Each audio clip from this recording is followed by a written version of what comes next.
6-Minute English. From bbclearningenglish.com.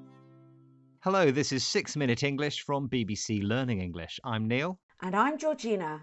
I'm going to order some takeaway food, Neil. Do you want anything? Maybe a pizza, fish and chips, Indian curry? Takeaway food to eat at home. That's a great idea.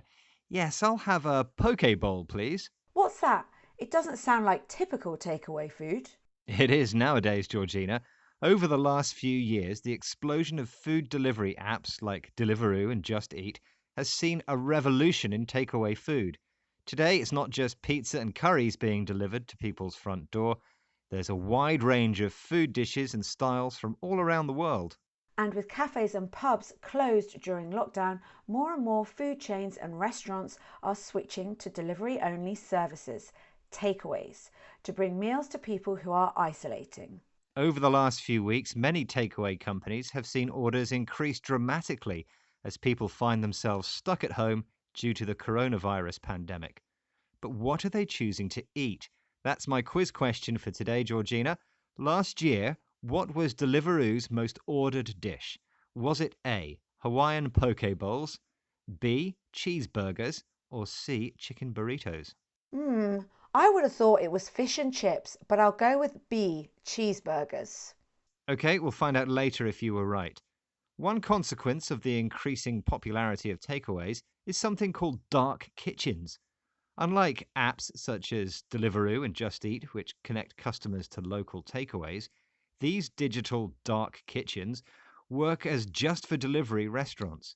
Inside, chefs cook in kitchens without waiters, tables, or diners, preparing high-quality dishes ready for delivery straight to your home. One of the first dark kitchen operations, Taster, was started by chef Anton Soulier, who in 2013 was working for Deliveroo when it was just a tiny company operating only in London. Now he's in charge of 12 kitchens catering for customers in London, Paris and Madrid. Sheila Dillon of BBC Radio 4's The Food Programme went to the Bethnal Green area of East London to find out more. When you go on the Taster website, the restaurant names are virtual, all of them sold as designed for delivery by Taster. What that means is all the menus, drawn up by serious chefs, are designed to travel well, chosen so they'll be warm, retain their texture, and won't look like a dog's dinner when they come off the back of a bike. So strangely, the delivery, the bike, has become a shaper of the foods we eat. All the restaurants on Taster are virtual, existing online and created by computers to appear like the real thing. Chefs cook the dishes using recipes and ingredients designed to travel well, be transported a long way without being damaged or their quality being spoiled. That's to avoid the takeaway food ending up like a dog's dinner, an informal way to say something that looks messy or has been very badly done. Usually the takeaways are transported in a box on the back of a delivery cyclist who rushes them from the kitchen to the customer's home. It's a very modern way of eating which Sheila thinks has become a shaper of the foods we eat, meaning that it has a strong influence on how a situation develops. However, some are worried that the increase in takeaways and delivery-only food means people are losing basic cooking skills. It's something that Taster boss Anton has noted too. There is a strong underlying trend that maybe in 20, 30 years people won't have kitchens. And it's already happening in the US, for example. I love cooking, it's one of my passions, but I'm really doing it occasionally on Sundays and everything, and I think it's going to almost become a weekend hobby. People choosing to eat takeaways instead of cooking at home has become an underlying trend, a general development in how people behave which is real but not immediately obvious. And in the future, cooking at home may even switch from being a daily necessity to a hobby, an activity someone does in their spare time for pleasure or relaxation. I do enjoy tucking into a takeaway sometimes, but personally I couldn't survive without my kitchen, Neil. But could you survive without Deliveroo?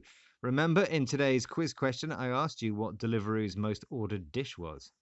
I said B, cheeseburgers. But the correct answer was A, Hawaiian poke bowls. a Hawaiian version of sushi. Now that's something I couldn't cook at home. Today we've been discussing the revolution in takeaways and home-delivered food, which in recent years has become an underlying trend, a general development in how people behave, or in this case, eat. Another trend has been the creation of virtual restaurants, online restaurants which look like the real thing but exist only on the internet.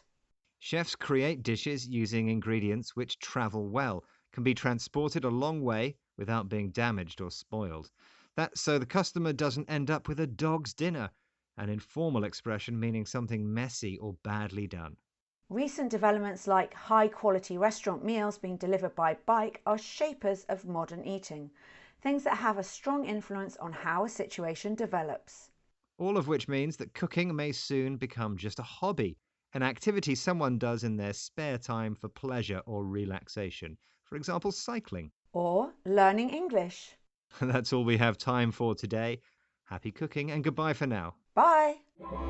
6 Minute English. From the BBC. Hi everyone, we hope you enjoyed that video and thank you very much for watching.